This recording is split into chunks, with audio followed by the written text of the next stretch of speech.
Hi everyone, hope you're well and safe and that you've been able to get out of the house more recently with the nice weather and also the ability to go in the shops and maybe even had the chance to get a haircut. In any case, welcome to this presentation about politics and international studies, the university course that I do. My name's Kieron and I'm a student at the University of Warwick. So, just a little bit of background about myself. I'm currently in the third year of my undergraduate degree. At the moment, I'm doing an Erasmus exchange at the Free University Berlin in Berlin, Germany. As you might be able to tell from my accent, I'm from up north. I'm originally from the northeast of England. And my first time at Warwick was in 2017 on a Sutton Trust summer school.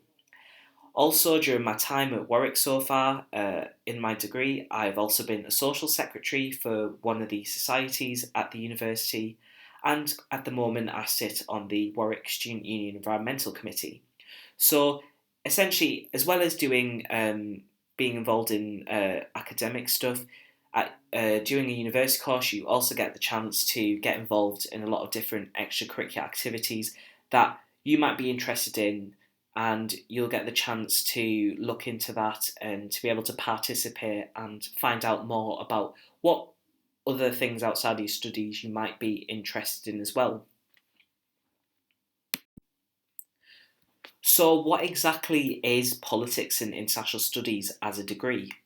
Well, that's very hard to put into one sentence, but it doesn't, the degree of politics doesn't just cover what happens in Parliament, and it's not just about what happens in the news or what the government is doing. That's not just politics. Politics as a subject is very wide. It's very broad. There's a lot of different topics within it, and the thing is, throughout the university course, you can specialise in different areas, and that gives you the chance to look into particular issues and topics um, that you might be interested in finding more out about. So, as you can see on the slides here, I've got just a quick overview of the different topics that I've studied so far throughout my degree. So, in the first year, everyone does pretty much the same modules. So, you don't have to have studied politics before university. You're not expected to know everything or know a lot of political information before doing it as a degree. And first year is designed essentially for everyone to get introduced to all the different concepts and ideas within politics, all the basic information. And with that, you can then apply that and within your degree further, but it gets everybody to the same level.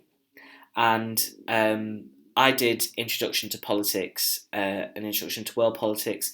Those two covered basically different ideologies and ideas about how countries interact with one another. For example, in world politics, we did about different ideas about why do countries go to war, why do countries cooperate with each other and sign peace agreements. But also political research, it's a very practical module. What that does is it gives you skills and information about how to do political research. For example, how do you design a survey? How do you use different sources to find out information? But as well, at Warwick, there's a credit system, so you get a number of credits, and all the modules you take, that is spent from the credit amount you have, and that essentially gives you the chance to do optional modules where you can then find out things and learn more about topics that you might be interested in specifically. So in first year, I did about political economy, which is it's basically economics with more of a political dimension to it. And I did about understanding social inequalities, which is basically, it was a quantitative module where we did a lot of data analysis and learning about data models and how they can be used to measure different forms of social inequalities.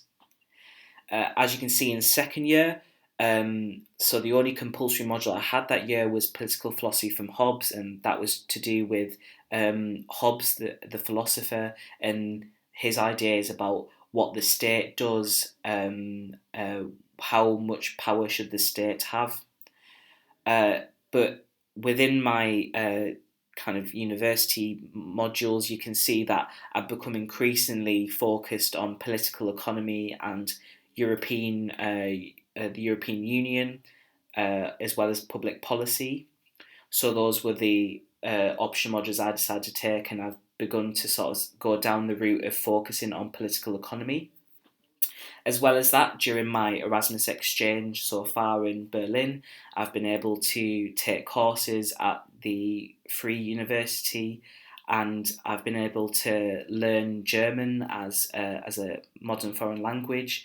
I'm still not fluent, but I'm working my way up there with the German courses.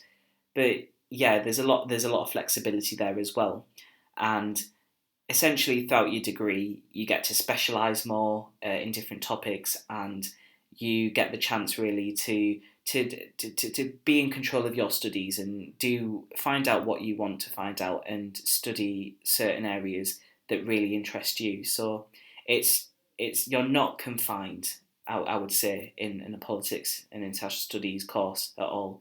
You're given a lot of flexibility in what you can pursue. So, what exactly are the career opportunities that are available after university once you've graduated? I would really say that the list is it's endless, because when you study politics, it gives you a lot of transferable skills, and these skills include communication, having knowledge about current affairs as part of understanding politics, and also critical analysis and the ability to evaluate and to think outside the box, and sort of understand different ideas and to work under pressure.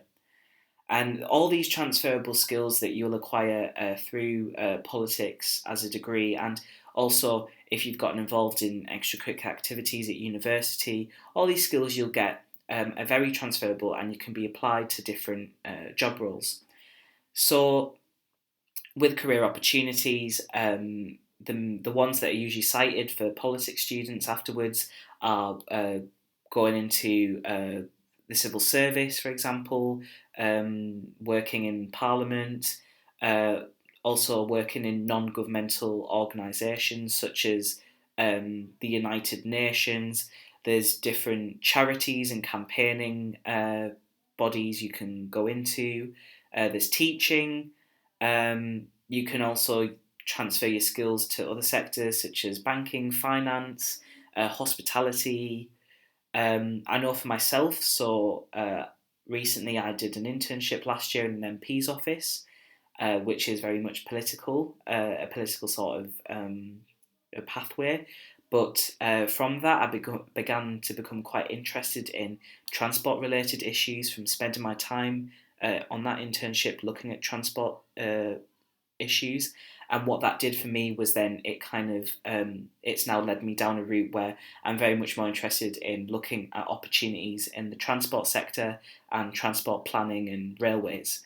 So it really there is no limitation on what you can do after studying politics. It pretty much gives you a wide range of opportunities. But the one tip I would give is that if you're interested in going into a specific sector or job role, do your research, find out more about that industry, that sector, the news, what's going on in there, and that really does help you then understand that role, and it will also look really good. It shows to employers that you're very interested in going into a particular sector. So, if anything, big takeaway: do research, do your research. In terms of study abroad opportunities, there's also in the past through the politics department, there's been opportunities in Belgium, Singapore, Germany, Australia, France, and Canada. So there's a lot of different institutions to do exchanges at across the world, and there's a lot of opportunities on the different continents. So yeah, if you're interested in doing a study abroad opportunity, there's definitely a lot of places to pick and choose from. I just wanted to give a few pictures here so far of my time doing my Erasmus exchange with some of the flatmates I've made that I've have there, and the friends that I've made from different like countries, and we've been able to explore Berlin a bit, even though we've had restrictions with the coronavirus pandemic. So even though yes, it's been a bit different doing a year abroad this year because of the pandemic, I've been able to still enjoy it and to explore another country in some ways through looking in Berlin City, for example. So, just a few tips on mental health and general health and well-being during this very in unstable time with the pandemic. Um, Firstly, time management. Uh, Good time management is really important. It helps you get work done, and it will also stop you from getting too stressed out about not completing work. Uh, the technique I tend to use is the Pomodoro technique, and that's 25 minutes doing work and then 5 minutes having some rest, and then repeating that 3 or 4 times, and then having about half an hour as a break. That way, you can focus for that 25 minutes and getting something done, and you know that you're going to get a short little break before the end of that. As well as this, it's really important to ensure that you get physical exercise. Try to get out of the house once a day if possible. Even just going for a walk. You can always meet up with someone for a walk in the park or just around, just to get some fresh air. I think it really helps, and it stops you from feeling too confined in the house or wherever you're living. As part of that, maintaining social links, do keep in contact with friends. It's good to be honest. If you're not feeling too good mentally, be honest with people. Seek out the support. That's nothing. Don't be too scared to ask for support and help. I know that I've reached out to members of the department to inform them about any struggles with mental health, and therefore you can get the support that you might need. As well as that, declutter. Try to ensure that the workspace you have where you're like living and working, make sure it's not too messy. That's for me personally. I always find that if there's too much mess, that makes a situation feel more stressed. So it's good to ensure that now and then make some time to tidy up where you're working, and to make sure things are nice and tidy and organised. And yeah, that's it really. I hope you've enjoyed this short presentation. I hope you find all these tips and information useful, and stay safe and enjoy the upcoming weeks as we get into summer.